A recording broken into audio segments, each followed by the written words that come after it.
오늘 설교는 저번에 여선교회 2차 연합 수련회 젊은 엄마 수련회 때 강사로 오셨던 오대식 목사님 설교 내 인생의 독해력이라는 설교에 많은 은혜를 받고 그 받은 은혜와 깨달음을 나누고 싶어서 준비한 설교입니다.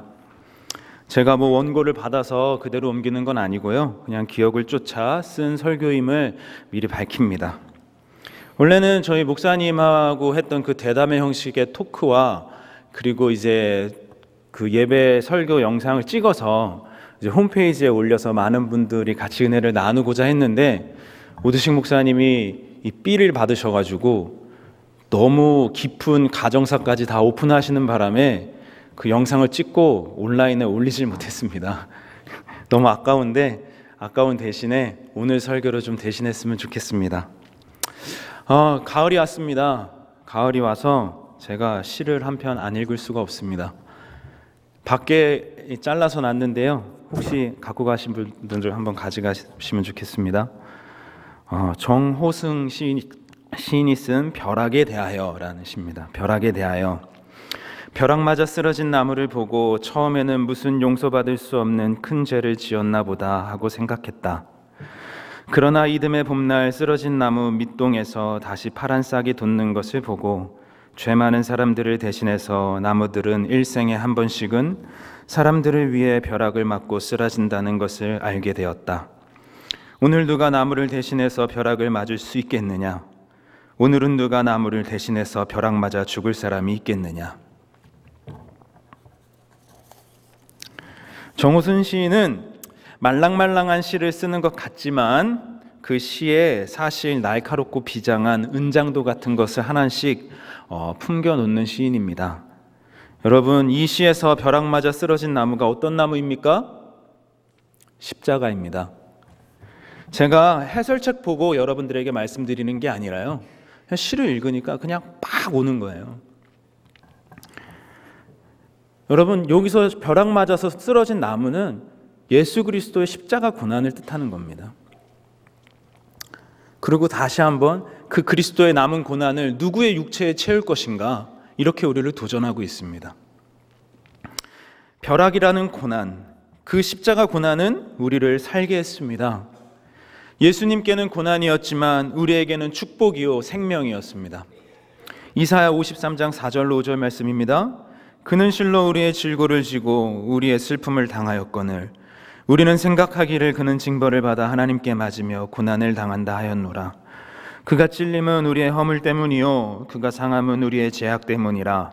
그가 징계를 받음으로 우리는 평화를 누리고 그가 채찍에 맞음으로 우리는 나음을 받았도다. 아멘.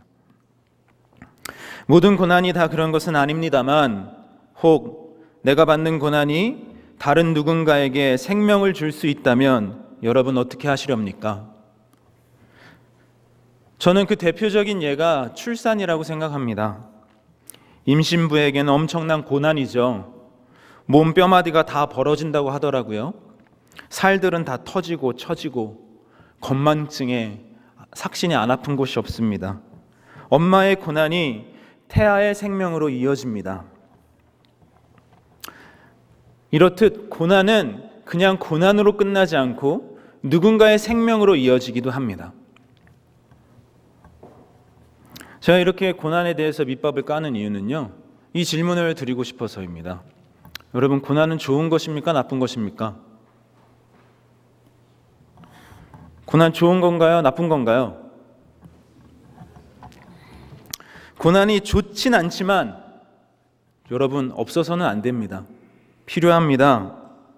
죄된 저와 여러분이 항상 행복하고 항상 건강하고 항상 잘 나가고 항상 부자면 여러분, 우리가 어떻게 하나님 앞에 무릎 꿇고 자기를 부인하고 십자가를 지는 삶을 살 수 있겠습니까?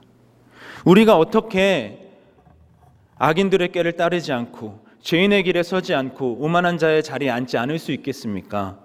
하나님께서 허락해 주신 고난 덕분에 우리는 그나마 이 정도라도 되어진 것입니다. 여러분, 제가 옆 동네 흑석동에서 2년 동안 사역하신 거 아시죠? 제가 사랑받았게요? 안 받을게요? 제가 몰라서 그렇지만 사랑 많이 받았습니다. 지금도 가면은 버선발로 뛰어나오시는 분들이 있습니다. 근데 상도교회 왔습니다. 제가 상도교회 왔는데 사랑받았을까요? 사랑받지 못했을까요? 제가 물론 사랑도 받았지만 또 사랑만 받은 것은 아닙니다. 처음에는 좀 어리둥절했어요. 아니, 나는 전에는 항상 이쁨만 받고 사랑만 받았는데 왜 사람들이 나를 싫어하지? 그 이해할 수 없었습니다. 가끔씩 실수하면은 선배 목사님이 골방으로 데리고 가서 1시간씩 혼을 내기도 했습니다. 제가 그 목사님을 밝힐 수는 없지만 이 공간에 함께 있습니다. 근데 제가 사실 인복이 많은 사람입니다. 인복이 많아요. 제가 상도교회에 와가지고 처음 오기로 결정한 것도 사실 담임 목사님이라는 제 인복을 타면서 왔습니다. 너무 많은 사랑을 받았고 참 존경할 부분들이 많이 있고 너무 사랑합니다. 저는 그게 제가 상도교회에 온 인복의 전부라고 생각했습니다만 제가 이제 3년이 다 되고 있는 가운데 그게 인복의 다가 아니구나. 나한테 싫은 소리도 해주고 그리고 잘못된 건 잘못했다고 얘기하고 그렇게 조언할 수 있는 다른 선배 목사님이 있는 것도 나에게 참 인복이구나. 내가 어떻게 상도교회에서 이쁨만 받아가지고 더 성장하는 부목사가 될 수 있을까? 전 정말로 이렇게 생각하고 있습니다. 여러분, 고난은 어디서 올까요? 고난은 왜 올까요? 왜 우리는 하나님을 믿는데도 이해할 수 없는 고난을 당할까요? 그 질문에 답하는 신학이 신정론입니다. 하나님께서 통치하시는 그 로마가 하나님도 모르는 게르만과 오스만 투르크에게 멸망을 당했을 때 사람들은 이해할 수 없었습니다. 도대체 왜 하나님을 믿는 이 로마 제국이 저 하나님도 알지 못하고 다른 이방신을 섬기는 저 이방인들에게 멸망당하는가? 이 질문에 답을 하기 위해서 어거스틴은 신의 도성이라는 그 유명한 책을 썼습니다. 왜 하나님을 믿는 사람이 이런 고난을 당하게 되는가? 일단 먼저 답을 드리겠습니다. 고난은 어디에서 오는지 왜 오는지 절대로 다 알아낼 수 없습니다. 이래서 저랬구나. 그 인과관계를 밝혀내는 고난도 있지만 끝까지 밝혀낼 수 없는 고난도 있습니다. 하나님께서 그것을 깨닫게 해주셔서 조명해 주시는 것은, 계시해 주시는 것은 우리가 깨달아 알 수 있지만 하나님께서 그 비밀한 가운데 숨기시고 조명해 주시지 않는 것은 그 인과관계를 우리가 절대로 파악할 수 없습니다. 예를 들자면은 2015년도 용인에 있었던 용인 벽돌 살인 사건의 고난을 이야기하고 싶습니다. 도무지 인과관계를 알 수 없는, 인간관계가 없다라고 얘기할 수밖에 없는 고난들이 세상에 너무나 많습니다. 혹시 캣맘 살인사건이라고 혹시 기억하시나요? 용인에서 55세의 여성과 29살의 남성이 하늘에서 떨어지는 벽돌을 맞고 여성은 죽었고 남성은 중상에 빠집니다.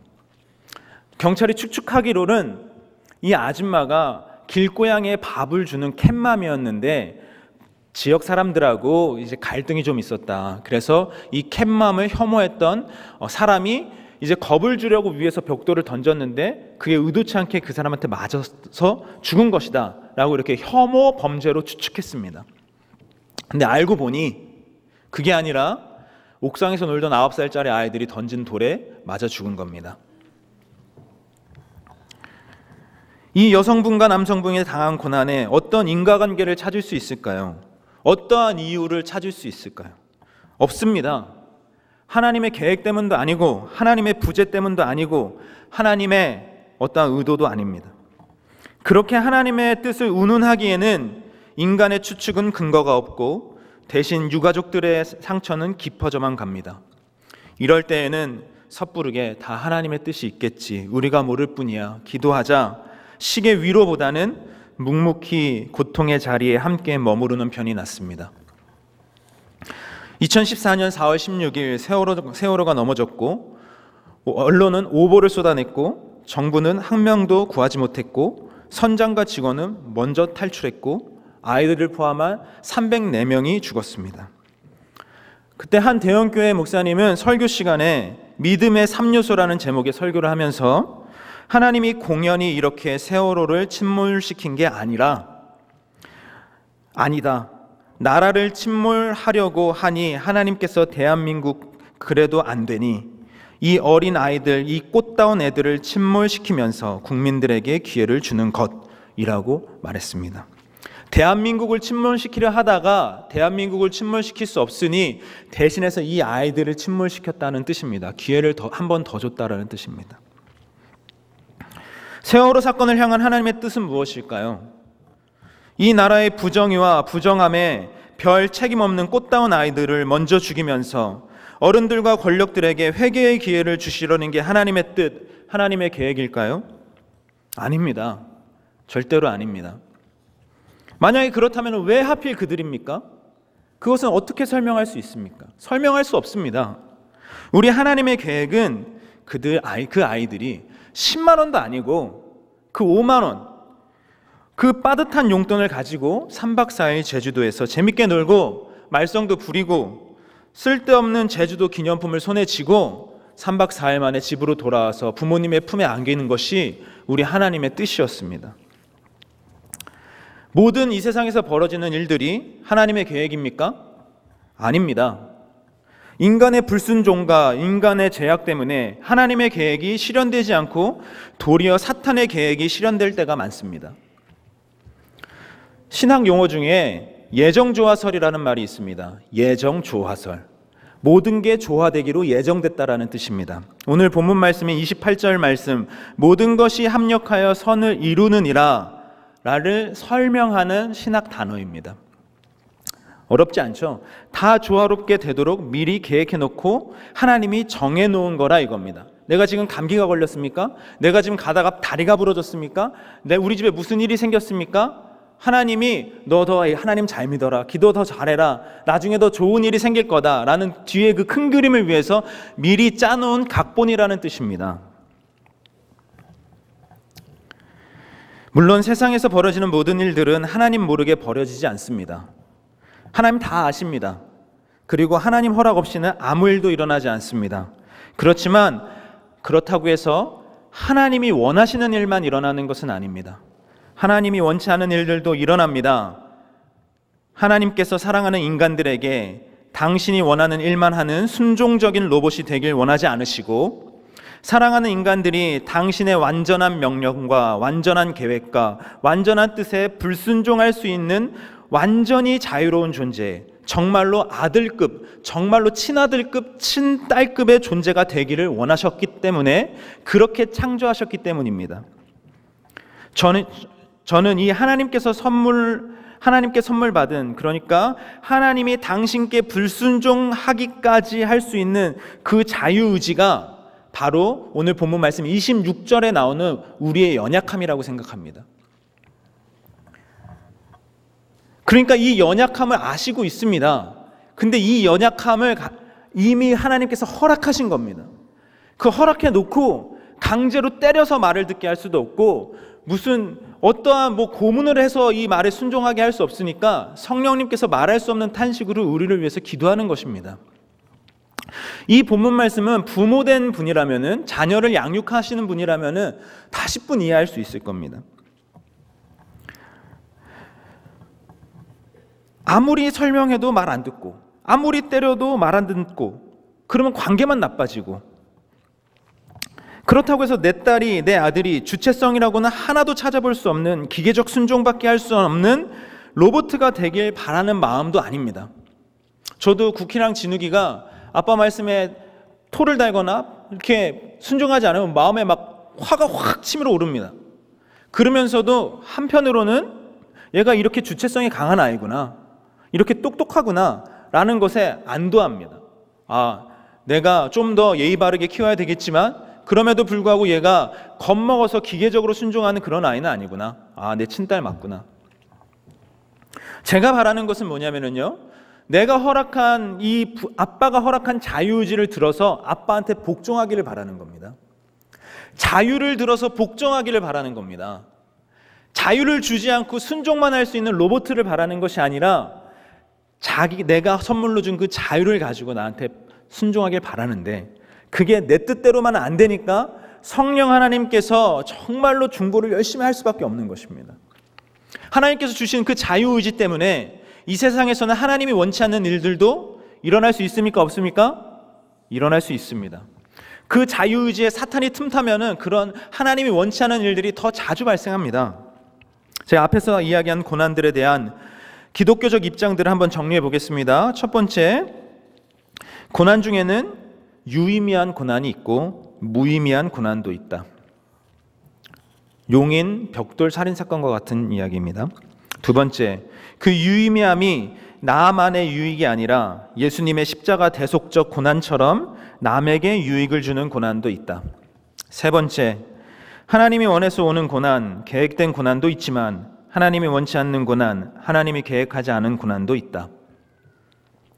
하나님이 원하지 않는 일이 이 세상에서 발생할 수 있는 이유는 하나님의 주권을 양도받은 하나님의 자녀들이 선물 받은 자유의지를 사용해서 하나님의 뜻에 불순종하기 때문이고 사탄이 여러 계략으로 방해를 놓기 때문이다. 여러분, 오늘 로마서를 쓴 이 바울, 여러분 바울하면은 고난입니다. 고난하면 바울이고요. 그쵸? 50에 하나가만 매를 몇 번 맞고 이런 거 많이 읽으셨죠? 뭐 물에 빠지는 위험, 잠 못 자는 위험, 동료의 위험. 여러분 50에 하나가만 매를 3번 맞았다는데 그게 무슨 뜻이냐면요, 그때 당시에 법으로는 50대를 때리는 게 법으로 금지됐습니다. 50대를 때려보니까 사람이 죽는 거예요. 야, 그게 50대는 때리면 안 되겠다. 49대만 때려. 그러니까 매로 맞을 수 있는 끝까지 맞아본 겁니다. 살이 다 터지는. 그 고난의 전문가인 이 바울, 그 극심한 고난을 정말 깊게 묵상했던 바울이 얘기한 오늘 본문 28절, 협력해서 선을 이룬다는 말은 그럼 무엇일까요? 이게 예정 조화설도 아니면은 이 모든 것이 합력해야 선을 이룬다는 이 성경적인 메시지는 무엇일까요? 여러분 신사임당 아시죠? 신사임당 요즘 5만 원짜리에 등장해서 이제 주가가 높은 우리 신사임당, 유명한 일화가 있죠. 실화인지 설화인지 알 수 없지만 글과 그림에 뛰어냈던 신사임당이 어느 잔치집에 갔습니다. 근데 하녀가 국그릇을 날려다가 문지방에 걸려서 국그릇을 확 엎어가지고 어떤 부인 옷자락에 얼룩이신 거예요. 근데 마침 그 부인이 가난한 부인이어가지고 이 잔치 옷 입고 올 옷이 없어서 친구 치마를 빌려왔는데 거기에 얼룩이 묻었습니다. 큰일 났죠. 이거를 갖다 줘야 되는데 이대로 갖다 줄 수는 없고 새 치마를 사줄 돈은 없고, 그렇게 발을 동동 구르는 그 부인을 보고 심사임당이 거기에 포도 그림을 그려줍니다. 그래서 그 치마를 장에 가서 팔아서 새 치마를 사주고도 돈이 남았다. 그리고 행복하게 오래오래 살았다. 이런 이야기가 있죠. 내 인생에 원치 않는 고난, 하나님께서 계획하지 않은 고난, 어디서부터 이 고난이 오는지 왜 오는지 알 수 없는 고난이 있습니다. 물론 천국에 가서 물어보면 알 수도 있겠죠. 하지만 우리가 현실에서는 파악할 수 없는 무의미한 고난들이 있습니다. 하지만 우리 하나님께서는 그것조차도, 그런 나쁜 재료를 가지고도 심지어 명작을 그려낼 수 있는 심사임당급의 화가입니다. 꼭 완벽하고 건강하고 행복하고 최상의 재료들만 있어야 명작을 그려낼 수 있는 적당히 전능한 신이 아니라 완전하지 않은, 아니 도리어 이거는 그림을 그리는데 더 안 좋은 영향을 끼칠 것 같은 재료를 가지고도 가장 완벽한 명작을 그려낼 수 있는 너무나 불충분하지 않은, 너무나 충분한 완전하고 전지하고 전능한 신이라 이 말입니다. 이게 오늘 28절에서 얘기하는 모든 것이 합력해서 선을 이룬다는 뜻입니다. 그래서 우리 하나님은 적당히 전능한 신이 아니라 완전히 상상 초월로 전능한 신입니다. 여러분들이 믿는 하나님은 9회 말 투아웃, 역전 말로 홈런을 쳐내는 그런 신입니다. 이게 바로 우리의 인내의 근거고 우리의 소망의 이유입니다. 여러분들의 종교심이 아니라, 여러분들의 신앙 짬밥이 아니라 9회 말 투아웃, 역전 말로 홈런을 쳐낼 수 있는 그런 충분히 전능하신, 안 좋은 재료들을 가지고도 하나님께서 계획하지 않는 고난이라는 그 악한 재료를 가지고도 명작을 그려낼 수 있는 하나님이 우리의 인내의 근거입니다. 제가 그림 하나 보여드리겠습니다. 이 그림 많이 보셨을 텐데요. 한번 다 보셨죠? 이거는 시카고 미술관에 걸려있는 조르주 피에르 쉐라의 그랑자트 섬의 일요일 오후라는 그림입니다. 다음 그림도 한번 보여주시겠어요? 그 전 거. 이게 그 화가고요. 앞에 거 한번 보여주시겠습니까? 사람들이 보고 있는 거. 저 정도 크기의 그림입니다. 가로가 3m, 세로가 2m 되는 대작입니다. 시카고 미술관에 있는데요. 여러분, 오르세 미술관에는 모나리자가 있다면은 이 시카고 미술관에는 이 쉐라의 그랑자트 섬의 일요일 오후라는 그림이 있습니다. 명작 중에 명작입니다. 여러분, 그 그랑자트 섬은 파리 세느강에 있는 한 섬으로서 한마디로 얘기하면 지금 가장 핫한 플레이스, 젊은이들이 잘 가서 놀던 그런 곳이라고 합니다. 여러분, 이 쉐라가 저 그림을 그리는데 얼마나 걸렸을까요? 쉐라는 이 그랑자트 섬의 일요일 오후라는 그림을 그리는데 약 3년이 들었습니다. 3년을 걸려서 이 그림을 그렸습니다. 최종 작품을 위해서 60여 점의 습작을 예비 작업을 하기도 했습니다. 크니까 오래 걸리겠다 했지만 저 정도로 오래 걸리진 않거든요. 그러니까 너무 정성 들였나 보다.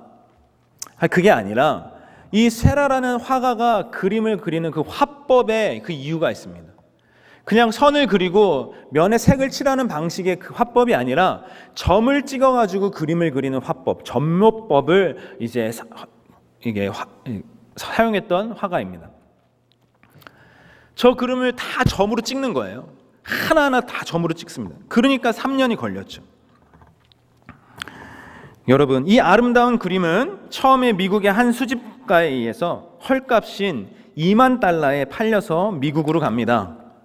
나중에 파리에서 이 가치를 알아본 이 정부가 20배나 되는 돈으로 40만 달러를 불러서 되찾아오려고 했지만 이런지하에 거절당합니다. 지금은 얼마쯤일까요? 아무도 그 가격을 모릅니다만 참고하자면 이게 저 그림을 3년 동안 그릴 때 연습하려고 60장의 습작을 했다고 했잖아요. 그 1997년에 소도비 경매에서 그 습작 중에 하나가 329억에 팔렸습니다. 그러니까 저 그림은 그냥 렘브란트의 어떤 그림이나 아니면 샤갈의 그림이나 그냥 모나리자나 이런 급의 그림인 겁니다. 값으로 환산할 수 없습니다. 여러분, 이렇게 아름다운 그림, 이토록 평화로운 그림을 여러분 확대해서 보잖아요. 그 확대해서 보면은 저 평온하고 그 따뜻해 보이는 그 색감 이면에 무수히 많은 검은 점들이 찍혀 있습니다. 아름다운 색깔의 점보다는 검은색의 점이 훨씬 더 많이 찍혀 있습니다. 수천 수만 개가 찍혀 있단 말입니다. 그런데 명작입니다. 검은색 점이 막 찍혀 있는데 명작입니다. 너무 아름답습니다. 빛의 화가라는 별명을 가진 렘브란트, 돌아온 탕자를 그린 화가로 유명합니다. 그림 한번 보여주시겠습니까? 이 그림도 한 번쯤 보셨죠? 이 빛의 화가라는 별명을 가지고 있는데 대부분의 렘브란트 그림은 어둡습니다. 그런데 왜 빛의 화가라고 하냐? 가장 강조하고 싶은 부분에 그 빛 한 줄기를 탁 떨어뜨리는 게 이 렘브란트의 장기입니다. 저 그림에서는 저는 실제로 러시아에 가가지고 저 그림을 실제로 봤는데요. 가면은 너무 감동이 될 것 같죠? 실제로 한 100명하고 같이 서 있기 때문에 별다른 감동을 느낄 수 없습니다. 그 빛이 아버지의 저 아버지가 이렇게 안고 있잖아요. 오른손 팔과 왼손 팔이 조금 다릅니다. 오른손 팔은 되게 강해 보이는 노동자의 부성애가 들어가 있는 팔이라면은 왼쪽 팔은 되게 연약해 보이는 팔입니다. 그 연약해 있는 팔과 정말 무릎 꿇고 있는 그 돌아온 탕자의 등에 정확하게 떨어지죠. 강조하고 싶은 것이 이 아버지 하나님의 그 고통당하는 연약한 속수무책의 그 무능함, 울 수밖에 없는, 그리고 돌아온 탕자를 강조하고 싶은 겁니다. 수많은 저 어두운 색감들의 그림, 그 검은색이 칠해져 있지만 여러분, 아무도 렘브란트의 그림을 그냥 아름답지 않다라고 얘기하는 사람이 없습니다. 여러분들의 인생의 그림에는 몇 개의 검은 점, 얼마의 검은색이 칠해져 있습니까? 그러니까 여러분의 인생의 그림은 망했죠? 그렇지 않습니다. 명작으로 가는 길입니다. 정말로 예쁜 색깔로만 그리면 예쁜 만화 그림은 될 수 있습니다. 검은색 사용하지 않고 예쁜 만화 그림은 그릴 수 있죠. 그런데 저 검은 점이 없다면은 여러분, 사람을 위로하고 정말로 아름다움을 던지는 명작은 될 수 없습니다. 그래서 명작인 것입니다. 조르주 피에르세라는 그 모든 검정점을 의도하고 찍었습니다. 신사임당과는 다릅니다. 의도한 대로 검은 점을 찍었습니다. 저와 여러분들을 단련시키기 위해서, 저와 여러분들을 정결하게 하기 위해서, 하나님 앞에 무릎 꿇게 하기 위해서, 자기를 부인하고 하나님만 쫓아가게 하기 위해서 하나님께서 찍으시는 검은 점이 있습니다. 나를 예쁜 만화 그림 정도가 아니라 명작의 반열에 오르기 위해서, 렘브란트의 돌아온 탕자급의 명작으로 만들기 위해서 하나님께서 찍으시는 검은 점이 있단 말입니다. 그러니까 하나님은 어느 때에는 신사임당이고 어느 때는 조르주 피에르세라입니다. 일부러 찍은 고난의 검은 점을 가지고도, 원치 않게 찍힌 고난의 검은 점을 가지고도 명작을 그려내는 분이십니다. 그러니 여러분, 걱정하지 마시고 끝까지 견디시기 바랍니다. 여러분, 이스라엘 백성들 정말 많은 일을 겪었습니다. 그렇죠? 오늘 새벽 기도할 때 본문이 21장, 민수기 21장이었습니다. 하나님한테 불평불만합니다. 길이 험하다고, 원망합니다. 그러다가 하나님께 대들죠. 뭐라고 대듭니까? 4절 5절 말씀 우리 함께 읽겠습니다. 민수기 4절 5절 말씀입니다. 시작. 백성이 호르산에서 출발하여 홍해 길을 따라 에돔 땅을 우회하려 하였다가 길로 말미암아 백성의 마음이 상하니라. 백성이 하나님과 모세를 향하여 원망하되 어찌하여 우리를 애굽에서 인도해 내어 이 광야에서 죽게 하는가? 이곳에는 먹을 것도 없고 물도 없도다. 우리 마음이 하찮은 음식을 싫어하노라 하매. 여러분, 이 바로 앞에는 어떤 일이 있냐면요, 내가 이스라엘의 어떤 왕이 와가지고 사람들을 몇 명을 잡아갑니다. 그래서 하나님께 서원 기도해요. 하나님, 쟤들을 저희 손에 붙여주시면은 저희가 올라가서 싸워서 이기게 정복하겠습니다. 하나님 응답합니다. 그래가지고 그들을 쳐서 무찔릅니다. 그런데 조금 험한 길로 가게 됐다고 하나님을 원망하고 하나님께서 그 하늘에서 내려주시는 그 신비, 신령한 식량을 뭐라고 하죠? 이 하찮은 음식이라고 하고 하나님을 원망합니다. 먹을 것도 없다고 막 나를 굶어 죽이려고 하냐? 사실 하늘에서 맨날 내려오는데 거짓말입니다. 여러분, 인생에는 여러분 이런 어려운 자극을 누구나 똑같이 받고 삽니다. 크리스천을 한마디로 정의하라면은 안 믿는 사람과 다른 자극을 받으면서 사는 사람이 아니라 안 믿는 사람과 동일한 자극을 늘 받고 살지만, 비가 오면은 물난리가 나면 똑같이 우리 집도 물에 잠기고, 홍수가 아니라 가뭄이 들면은 우리 집 밭도 쩍쩍 갈라지고, 우리 집에서도 암 걸린 사람 나오고, 우리 집에서도 사업 망하는 사람 나오고, 우리 집 아들도 재수하고, 그렇게 모든 안 믿는 사람과 똑같은 고난이라는 자극이 오지만 똑같이 세상 사람들하고 반응하는 것이 아니라 다르게 반응하는 것이 크리스찬입니다. 여러분, 이스라엘 사람들은 어떻게 반응했습니까? 고난이라는 검은 점이 찍혔을 때 이 검은 점의 의미를 해석하려고 하지 않고 그냥 세상 사람들과 똑같이 반응했습니다. 여러분들은 여러분들의 삶에 찍힌 이 검은 점, 왜 찍혔는지 알 수 없고 하나님이 의도한 건지 의도하지 않은 건지 내가 알 수 없지만, 내 삶에 만약에 고난이라는 검은 점이 찍혔을 때, 내가 목숨보다 더 사랑하는 내 자녀들의 인생에 검은 점이 찍혔을 때, 그런 자극이 왔을 때 어떻게 반응하시겠습니까? 세상 사람들처럼 반응하시겠습니까? 아니면 믿음의 사람으로서 다른 반응을 하시겠습니까? 우리는 절대로 하나님의 수를 이해할 수 없습니다. 그 판이 다 끝나고 나중에 하나님의 얼굴을 배웠을 때, 하나님, 그 왜 그런 거예요? 아, 그래서 그랬군요. 그제서야 이해할 수 있습니다. 그렇기 때문에 이 세상에서는 당장 하나님을 믿고 견디는 수밖에 없습니다. 여러분, 아무리 좋은 꿈도요, 해몽을 제대로 못하면 꽝입니다. 개꿈입니다.